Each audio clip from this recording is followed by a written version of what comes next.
નમસ્કાર, હું છું ગોપી ગાંગર. આપ જોઈ રહ્યા છો નિર્ભય ન્યૂઝ. આજે રાહુલ ગાંધી જે છે એ અમદાવાદમાં છે અને અમદાવાદમાં રાહુલ ગાંધીની જે આખી વિઝિટ છે તેને લઈને હવે રાજનીતિ ગરમાઈ ગઈ છે. રાજનીતિ એવી રીતે પણ ગરમાઈ છે કે રાહુલ ગાંધી વાસણા પોલીસ સ્ટેશન પહોંચે તે પહેલા જ પોલીસ એક્શનમાં આવી સાંજે જે લોકોને જ્યુડિશિયલ કસ્ટડીમાં તે રજૂ કરવાના હતા તે કાર્યકર્તાઓને પહેલા જ રજૂ કરી દીધા, એટલે વાસણા પોલીસ સ્ટેશનમાં રાહુલ ગાંધી ન જઈ શકે, તેમને મળી ન શકે.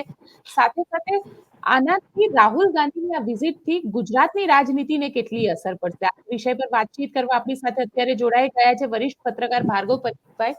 ભાર્ગવભાઈ, શું કહેશો? રાહુલ ગાંધી જે અત્યારે ગુજરાતમાં આવ્યા છે એની ઇમ્પેક્ટ તમને શું લાગે છે? આની રાજનીતિક ઇમ્પેક્ટ કેટલી હશે? જો રાજનીતિક ઇમ્પેક્ટ આની ઘણી બધી આવનારા દિવસોમાં છે. લોકો ભલે 27ની ચૂંટણીના નજર રાખતા હોય, પણ અહીંયા એ ભૂલવું ના જોઈએ કે 2026ની જાન્યુઆરીને આપણે ખાસ ધ્યાન રાખવું. 2026ની જાન્યુઆરીનું હું એટલા માટે કહું છું કે એ વખતે જિલ્લા પંચાયત, તાલુકા પંચાયત, ગ્રામ પંચાયત આ બધાની ચૂંટણી થાય છે, એટલે એક પ્રકારની મિની વિધાનસભાની ચૂંટણી થાય છે. હવે તમે જુઓ કે આ મિની વિધાનસભાની ચૂંટણી અગત્યની કેમ છે? કેશુભાઈ પટેલની સરકાર બહુ જ વ્યવસ્થિત ચાલતી હતી. એમના સમયની અંદર કુદરતી આપદાઓ આવી અને એ 2020ની અંદર ઓક્ટોબર મહિનાની અંદર, જયારે 2002ની અંદર ઓક્ટોબર મહિનામાં આ ચૂંટણીઓ યોજાઈ અને એની અંદર પરફોર્મન્સ બીજેપીનું ખરાબ થયું એટલે એમને જવું પડ્યું. એ પછી આનંદીબેન સૌના પ્રીતિપાત્ર, એટલે હાઈકમાન્ડના પ્રીતિપાત્ર ગણાય. સૌના તો નહીં પણ હાઈકમાન્ડના તો ખરા જ, એટલે જ અત્યારે યુપીના ગવર્નર છે. નહીંતર મજુભાઈ વાળાની જેમ એ બી તડકે મુકાઈ ગયા હોય. તો એમને પણ કેમ જવું પડ્યું?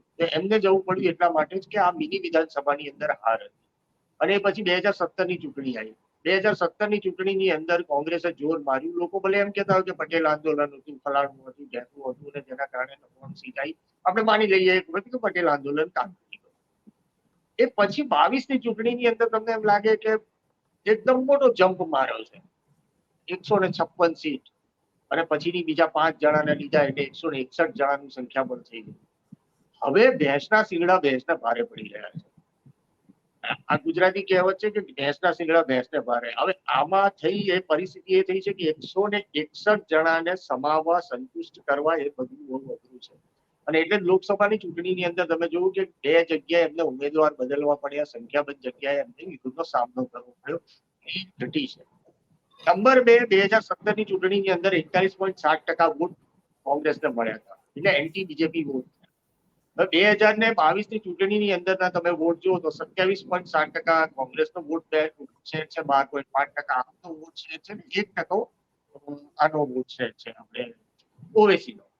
એટલે એન્ટી બીજેપી વોટ શેર ઘટ્યો નથી, એન્ટી બીજેપી વોટ શેર ને ડિવાઈડ થયો છે. 26,000 બૂથ ઉપર જ્યારે બીજેપી પાછળ હતું, એટલે એના કારણે કોંગ્રેસના જે તાકાતવાળા નેતા હતા એ લોકોને બીજેપીમાં સમાવેશ કરાયો. એના પછી પણ આ લોકસભાની ચૂંટણીની અંદર અત્યારે 18,000 બૂથ ઉપર, માફ કરજો, 19,320 બૂથ ઉપર તો બીજેપી અત્યારે પણ પાછળ છે. આનો અર્થ એ થયો કે આવતીકાલે જો ચૂંટણી યોજાય વિધાનસભાની, તો આવતીકાલે યોજાનારી ચૂંટણીની અંદર કોંગ્રેસને 27 બેઠકો વધારે મળી શકે એમ છે. મારા મતે એક વસ્તુ બહુ છે કે કોંગ્રેસ એટલે અત્યારે આપની સાથેનો જે નાતો છે, જો કોંગ્રેસ એકલા હાથે આપની સાથે લડે તો એનો મોટો ફાયદો થાય. નંબર 2, રાહુલ ગાંધીએ બહુ સ્ટ્રેટેજિકલ સ્ટેપ લીધા છે. હિન્દુત્વ સામે ની વાતમાં જે રીતે રાજીવ ગાંધી ભવન ઉપર હુમલો થયો, એ પછી કોંગ્રેસની એફઆઈઆર નથી ફાટતી. રાજીવ ગાંધી આવવાના થયા એટલે, રાહુલ ગાંધી, માફ કરજો, રાહુલ ગાંધી આવવાના થયા એટલે એફઆઈઆર થઈ. અને તમે જેમ હમણાં કહ્યું કે હમણાં જ એમને રજૂ કર્યા એટલે કસ્ટડીમાં મળી નહીં શકે. તો આ આખી પરિસ્થિતિને તમે જુઓ તો એ જે બચેલા કોંગ્રેસી યુવાનો છે ને, એમનું મોરલ બૂસ્ટ કરે છે. જગન્નાથ મંદિર જવાની અંદર અત્યાર સુધી કોંગ્રેસના રાષ્ટ્રીય કોઈ નેતા જગન્નાથ મંદિર ગયા નથી.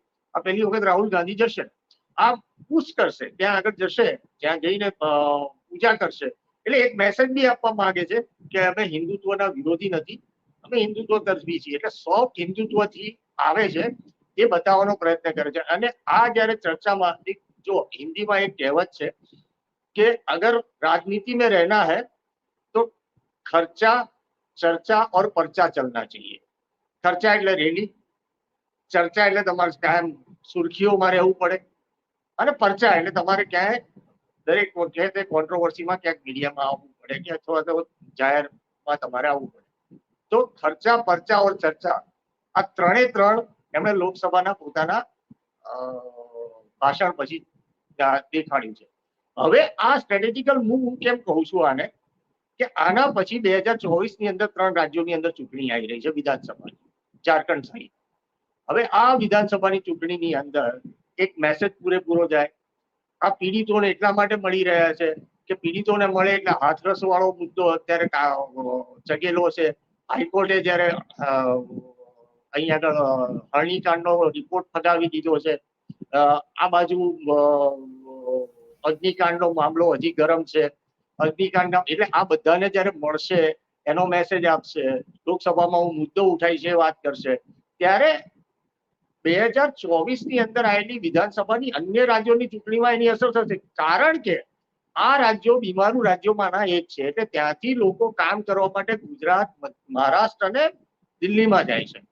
તો ગુજરાતની અંદર એમની સંખ્યા વધારે છે બહારથી આવેલા આ વિસ્તારના લોકોની. તો એમને આ મુદ્દો અપીલ કરી જશે, અને આ એક સ્ટ્રેટેજિકલ મૂવ છે.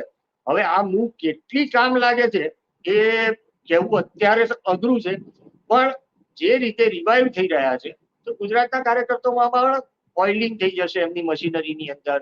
કે રાહુલ ગાંધી આયા, એમના પરિવારને મળ્યા, એમને મળવા ના દીધા, આ પણ એક બહુ જ મોટો મેસેજ જવાનો છે કે ભાઈ એમને મળવા ના જવા દેવાય, એટલા માટે તાત્કાલિક એમને કોર્ટની અંદર રજૂ કરીને લઈ ગયા કસ્ટડીમાંથી.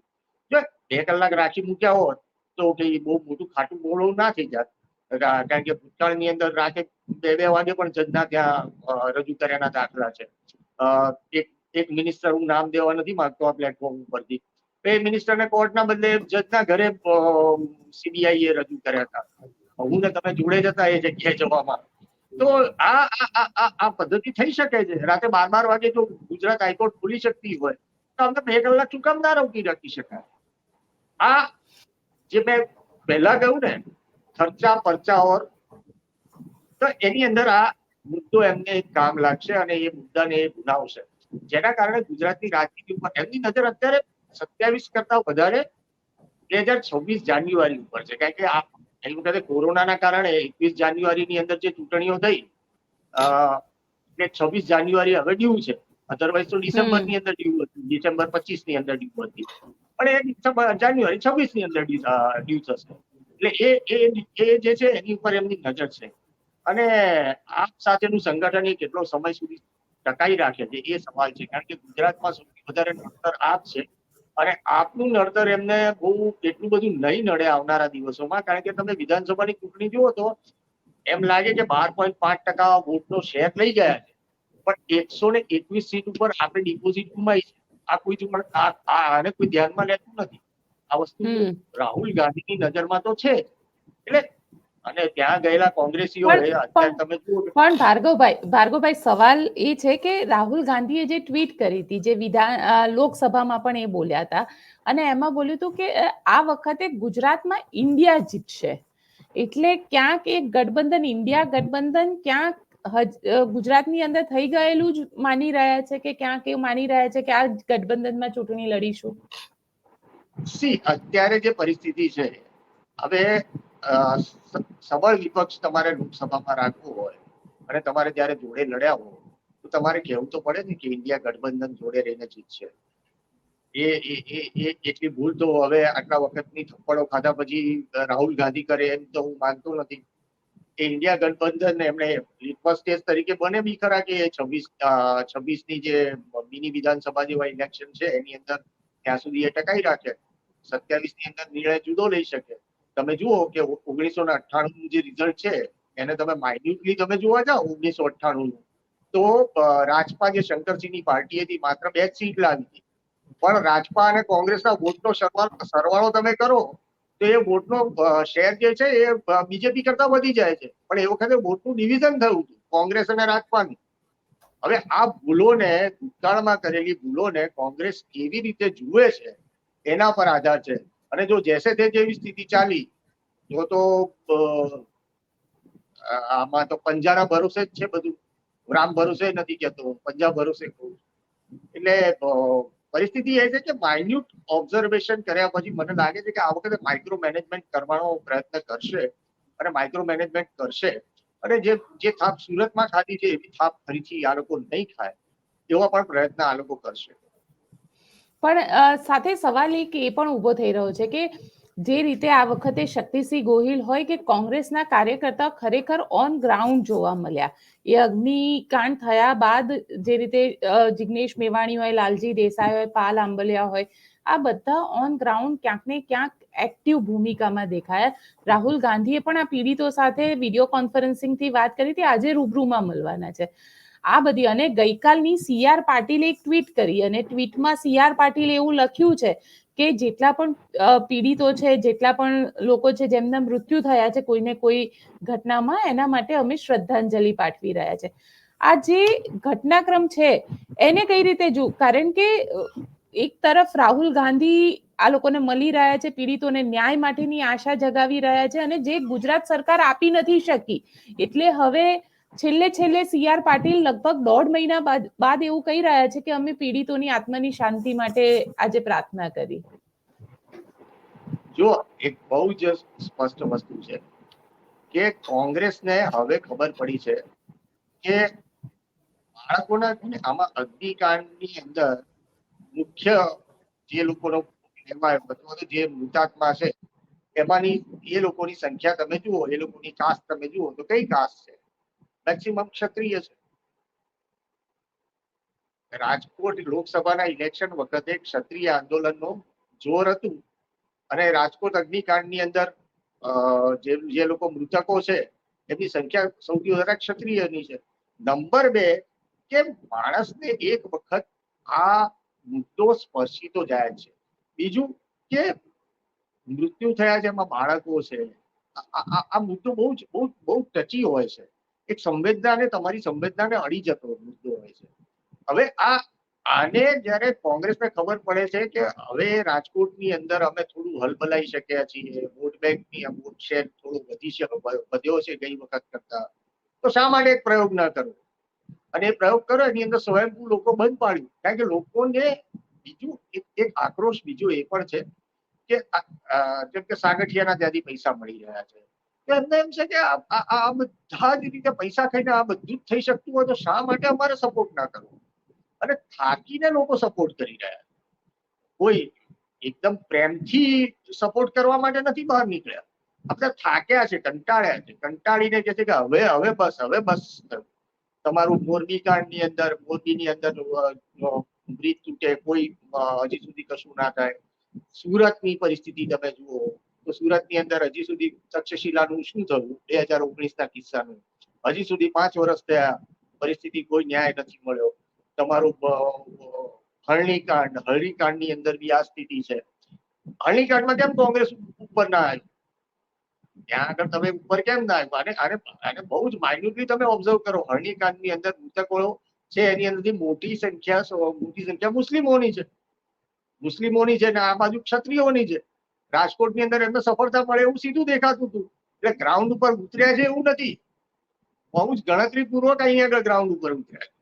અને ગ્રાઉન્ડ ઉપર ઉતર્યા પછી હવે બધાને જયારે મળશે, બીજું કે બીજેપીના નેતાઓએ કહી દીધું કે 4 લાખ રૂપિયાની અમે સહાય આપીશું સરકાર તરફથી, અને મુખ્યમંત્રી વડાપ્રધાન રાહત નિધિની અંદરથી 2 લાખની સહાય.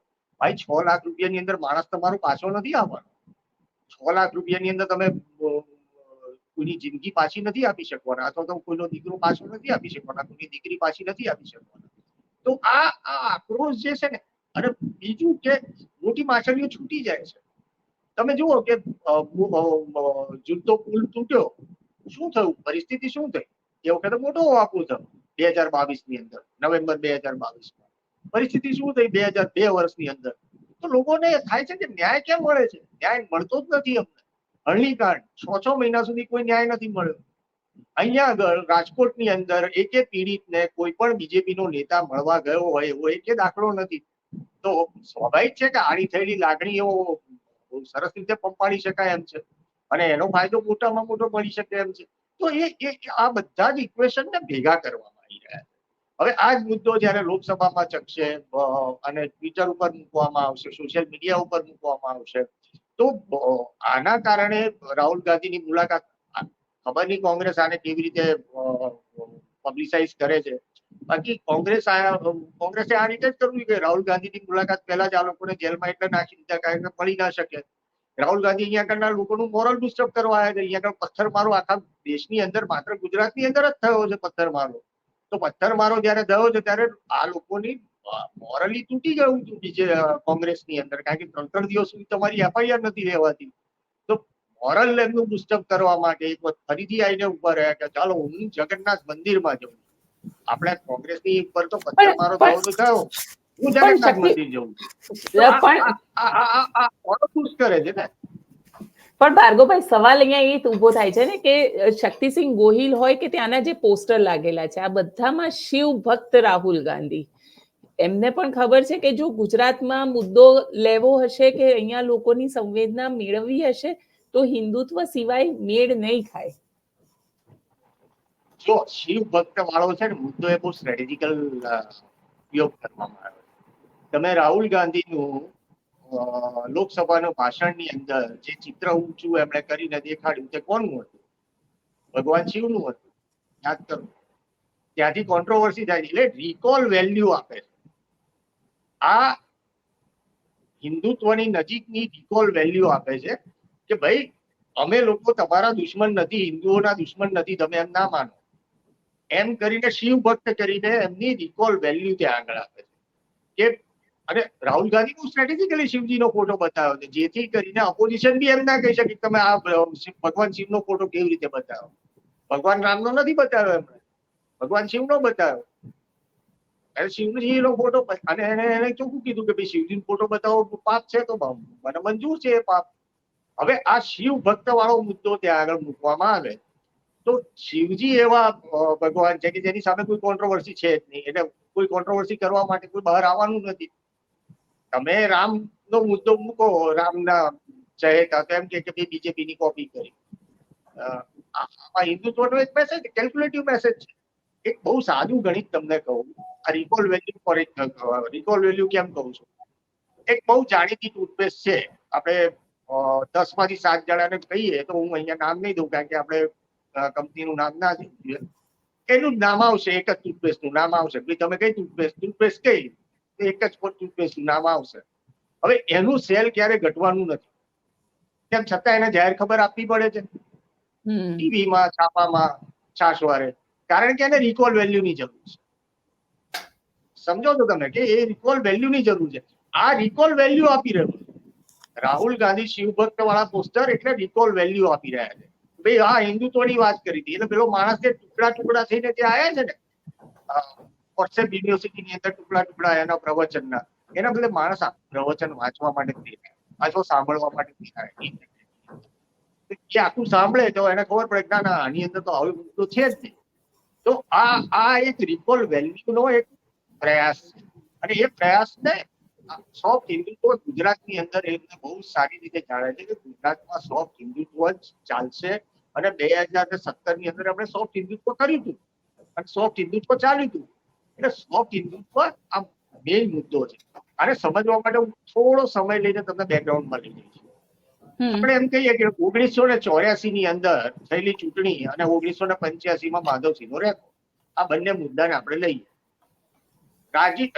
રાજીવ ગાંધી જયારે વડાપ્રધાન તરીકે થયા હતા, થમ્પિંગ મેજોરિટી સાથે ચૂંટાયા. અહીંયા આગળ માધવસિંહ સોલંકી, લોકો ભલે કહેતા હોય ખામ થિયરી, ખામ થિયરી તો 1981માં આવી ગઈ હતી, અરે 1980ના ઇલેક્શનમાં આવી ગઈ હતી. 1981ની અંદર પહેલા એક અનામત આંદોલન થયું, 85ની અંદર 149 સીટ્સ આવી. એ માત્ર ખામ થિયરી નથી, એની સાથે ઇન્દિરા ગાંધીનું એસેસિનેશનની એક સિમ્પથી પણ હતી. રાજીવ ગાંધી જયારે જીત્યા આટલી થમ્પિંગ મેજોરિટીથી, તો એ ઇન્દિરા ગાંધી એસેસિનેશનની એક સિમ્પથી હતી. હવે ઇન્દિરા ગાંધીને મારનાર કોણ? Non Hindu. Hindu vote consolidate થયા. આ થિયરીને તમે 85 થી તમે જોવા શરૂ કરો, આ થિયરીને કયા કયા પક્ષોએ એડોપ્ટ કરી.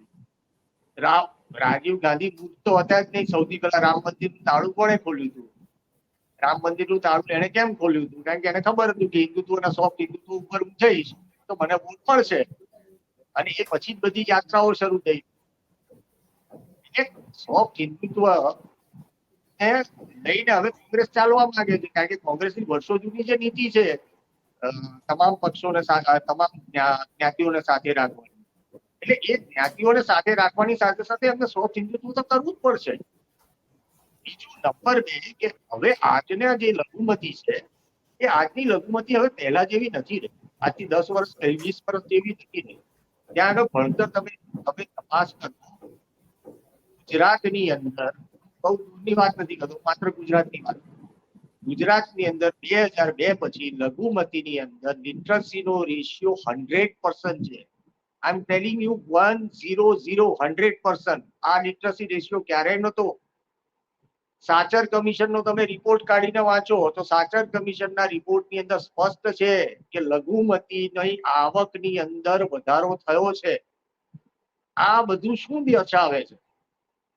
હવે એ સમજતો થવો જોઈએ વર્ગ. ફતવા અને આની અંદર નથી હવે એ વર્ગ રહ્યો. એક જમાનામાં ફતવો નીકળતો હતો ને વોટિંગ એક તરફ થતું હતું, એ નથી થતું હવે. એટલે આ સમજતો થયો છે, એ વિચારતો થયો છે. હવે જયારે તમે શિવ ભક્ત લઈને આવો અને સોફ્ટ હિન્દુત્વ લઈને આવો તો એ બંનેનું કોમ્બિનેશન કરો તો તમને ફાયદો થવાનો છે. એટલે રાહુલ ગાંધી બહુ સ્ટ્રેટેજિકલ રમે છે. અધરવાઇઝ તો લોકસભાની ચૂંટણી વખત એમની એકતા યાત્રા હતી તો શા માટે આદિવાસી પટ્ટામાંથી થોડો સમયમાંથી નીકળી ગઈ ગુજરાતમાંથી, એ બી સેકન્ડ ફેઝની અંદર. તો આ તમને બતાવે છે કે હવે એમનો કોન્ફિડન્સ લેવલ વધ્યું છે અને હવે એમને ખબર છે કે કેટલા જશે, જઈને તમારામાંથી કેટલા જશે. હવે જેટલા જવાના હતા જતા રહ્યા છે, હજી પણ વધારે જાઓ. જે ગયા છે એમની સ્થિતિ શું છે એ પણ લોકો જોઈ રહ્યા છે.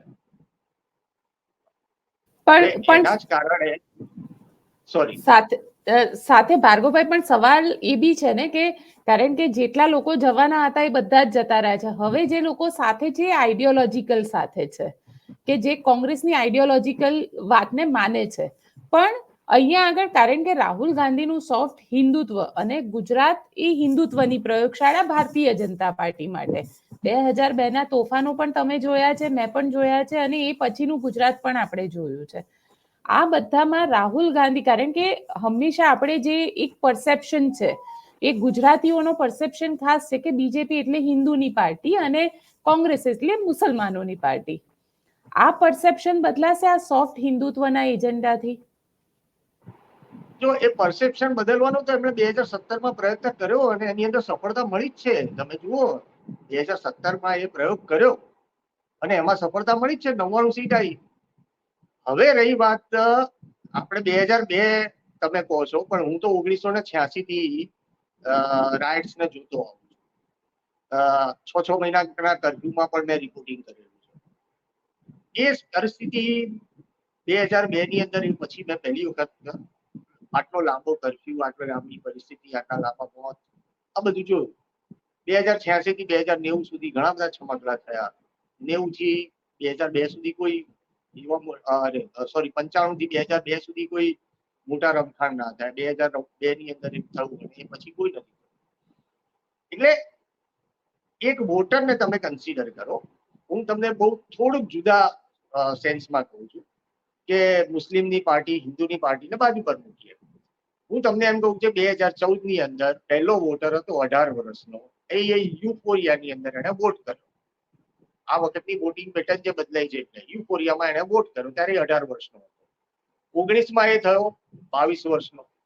23 વર્ષે ભણીને બહાર નીકળ્યો, નોકરી નથી મળી, તેમ છતાં એક અપેક્ષા 19 ની અંદર એને ફરી વોટ કર્યો, મને કામ મળશે. 24 સુધી એને કશું જ ના મળ્યું.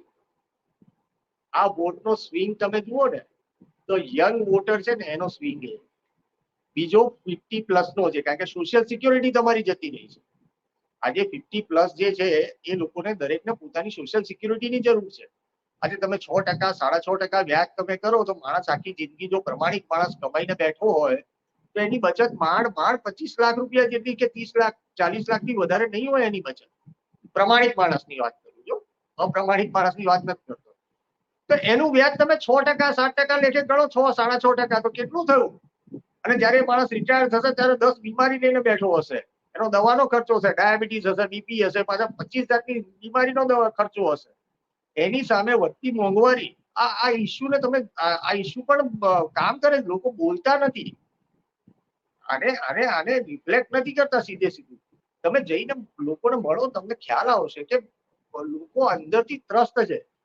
એક જે છાપ બની હતી, અને એક વસ્તુ એ બની છે કે લોકોને એમ હતું કે આ કોંગ્રેસને વોટ આપીશું તો એ લોકો પાછા બીજેપીમાં જતા રહેવાના છે પૈસા લઈને, કે બીજા કોઈ કારણસર જશે. હવે આ છાપ ધીમે ધીમે બદલાવા માંડી છે કે હવે જેટલા બચ્યા છે તો અહીંયા જ રહેશે, જેવા જવાના હતા એ બધા જતા રહ્યા.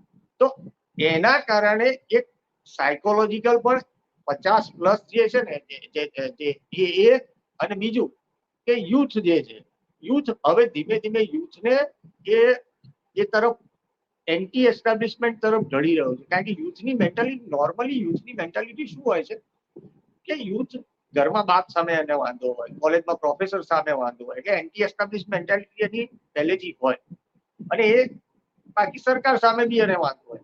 હવે આ વાંધો હવે ધીમે ધીમે કલ્ટિવેટ થાય છે. તમે જો ટેટની પરીક્ષાની વાત હોય, બીજા આંદોલનની વાત હોય. એક બેન મને મળ્યા હતા ટેટની પરીક્ષા વાળા, તો એ બેને મને કીધું કે સાહેબ હું 2013 થી એક્ઝામ્સ આપી રહી છું, આજે 2024 થી એને નોકરી નથી મળી.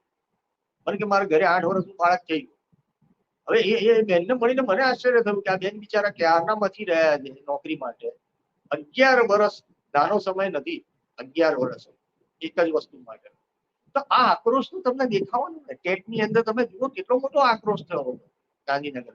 અને એ પછી આપણે એમ કહીએ કે 24,000 નોકરીઓ આપીએ છીએ. હવે 24,000 નોકરીઓ જયારે તમે આપો છો, તો 24,000 નોકરીઓની અંદર સંખ્યા, તમે સરકારી શાળાઓની સંખ્યા ગણો અને એની સામે 24,000 શિક્ષકોની સંખ્યા ગણો, તો કેટલા પર્સન્ટેજ થાય છે? આંકડો તમને 24,000 એમ કહીને કહેવામાં આવે ને ત્યારે બહુ જ સારો લાગે સાંભળો. વાસ્તવિકતા બહુ જુદી છે. આજ સુધીની અંદર 10 લાખ કરોડ રૂપિયાની યોજના, 15 લાખ કરોડ રૂપિયાની યોજના, સાહેબ આ છે ને સોનાની લંકા નહીં, સોનાનું ગુજરાત થઈ ગયું અત્યાર સુધી. સદભાવના યાત્રા મેન તમે બંને કવર કરી છે. કેટલી જાહેરાતો થઈ હતી, કેટલા કરોડોની થઈ હતી. આ જાઓ ગામમાં, હું ને તમે જે વિસ્તારમાં રહીએ છીએ ને ત્યાં આપણને પિક્ચર બહુ સારું લાગે છે.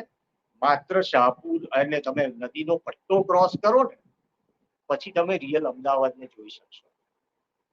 તમે વટવા જાઓ અને ત્યાં આગળથી રિવરફ્રન્ટના ડિસ્પ્લેસ થયેલા જે માણસો છે એ લોકોને એક વખત મળવાનો તો પ્રયત્ન કરો. સાહેબ વટવા પોલીસ સ્ટેશનની અંદર ડિસ્ક્રિમિનેશન, તમને કહું કે ડિસ્ક્રિમિનેશન ને આ લોકો ફાયદો હવે કોંગ્રેસે કેવી રીતે હવે ઉઠાવશે. ત્યાં આગળ વટવામાં 2 જગ્યા, 2 ફ્લેટ છે, જે એકનું નામ પાકિસ્તાન પડેલું છે, વટવા પાકિસ્તાન, અને પોલીસ FIR માં નોંધાય છે વટવા પાકિસ્તાન. આ સ્થિતિ, આ માનસિકતા પોલીસ સુધી પહોંચી ગયેલી છે. હવે ધીમે ધીમે બદલાતી જાય છે. કારણ કે મેં તમને કહ્યું સાચર કમિશનનો રિપોર્ટ તમે જુઓ, એમાં 100% લિટરસી આવી રહી છે. હવે આ લિટરસી રેશિયો હિન્દુઓમાં નથી. તમે હિન્દુત્વની વાત કરો, હિન્દુની પાર્ટીની વાત કરો, તો 100% લિટરસી રેટ કેમ નથી હિન્દુઓમાં? કેમ તમારે આજે પણ શાળા પ્રવેશોત્સવ કરવો પડે છે? આટલા બધા વર્ષો પછી પણ તમારે શાળા પ્રવેશોત્સવ કરવો પડે? ડ્રોપઆઉટની સંખ્યા તમે જુઓ, સૌથી વધારે ડ્રોપઆઉટની સંખ્યા તમને હિન્દુઓમાં જોવા મળે છે. લઘુમતીમાં ડ્રોપઆઉટ નથી 2002 પછી. હવે એ માણસ જયારે 6 કે 7 વર્ષનો હશે, 2002 પછી અત્યારે કેટલા વર્ષનો થયો? 26-27 વર્ષનો. તમે કોઈ પણ મોલમાં જાઓ અથવા તો તમે જો ઓનલાઈન ફૂડ ડિલિવરી કરો છો, એની અંદર ડિલિવરી બોય તરીકે આવતા માણસોના 80%ના નામ તમે પૂછી જુઓ. મોટા મોલની અંદર અહીંયા લાગેલી પ્લેટની અંદર 40% લોકોની પ્લેટના તમે નામ વાંચો તો તમને ખબર પડશે એ લોકોનો લિટરસી રેશિયો કેટલો વધ્યો છે. એટલે જે પહેલા આના પકડમાં જે હતું એ આખી કોમ્યુનિટી હવે ભણી ગણીને તમારી કરજો એ નોકરીઓ લઈ રહ્યું છે. હવે એ લઈ રહ્યું છે, એ આક્રોશ બીજા યુથની અંદર તો છે. એટલે તમારું હિન્દુ મુસ્લિમ પાર્ટી વાળું લેવલ ધીમે ધીમે જેમ લિટરસી જેમ આવતી જશે, હિન્દુ મુસ્લિમ વાળો પાર્ટ ધીમે ધીમે ઓછો થતું જશે. ભણ્યા પછી મને તમને હિન્દુ મુસ્લિમ કેમ નથી થતું? તો એજ્યુકેશન ગીવ્સ યુ સમથિંગ. આઝાદીના 75 વર્ષે આપણે હિન્દુ મુસ્લિમની વાત કરીએ, આનાથી વધારે કમનસીબી આપણા દેશની શું હોઈ શકે? 100% સાચી વાત છે ભાર્ગવભાઈ, કારણ કે જે રીતે હવે રાહુલ ગાંધી શિવભક્ત તરીકે આવેલા છે ગુજરાતની અંદર, અને કોંગ્રેસે તો બેનર માર્યા છે શિવભક્તના રાહુલ ગાંધીના. જોઈએ કે કઈ રીતનું હવે કોંગ્રેસ પોતાની રાજનીતિને કઈ તરફ લઈ જાય છે. સોફ્ટ હિન્દુત્વની જે રાજનીતિ છે એ રાજનીતિ કઈ દિશા તરફ જાય છે. આપ અમારી સાથે જોડાયા તેના માટે આપનો ખૂબ ખૂબ આભાર.